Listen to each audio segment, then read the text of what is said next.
সুতা আমদানিতে বন্ড সুবিধা প্রত্যাহার করা হলে তা হবে আত্মঘাতী সিদ্ধান্ত, এমন যুক্তি তুলে ধরে সংবাদ সম্মেলন করে বাণিজ্য মন্ত্রণালয়। এই সুপারিশ বাস্তবায়ন না করার দাবি জানিয়েছে Bangladesh garments buying house association BGBA. দুপুরে উত্তরায় নিজ কার্যালয়ে পোশাক খাতের সংকট নিয়ে এক সংবাদ সম্মেলনে তারা এই দাবি জানান।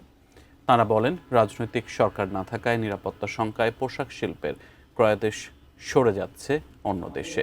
এমন অবস্থায় সুতা আমদানিতে শুল্কমুক্ত সুবিধা প্রত্যাহার করা হলে তৈরি পোশাক শিল্পে এটা হবে মরার উপর খাড়ার ঘা। এমন অবস্থায় বন্ড সুবিধা তুলে দিতে বাণিজ্য মন্ত্রণালয়ের সুপারিশ বাস্তবায়ন করা হলে ধ্বংসের কবলে পড়বে দেশের তৈরি পোশাক শিল্প।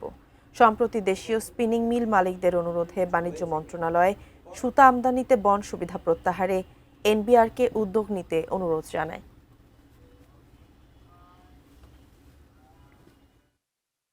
আমাদের আগামী সরকারের কাছ থেকে কি কি এক্সপেক্টেশন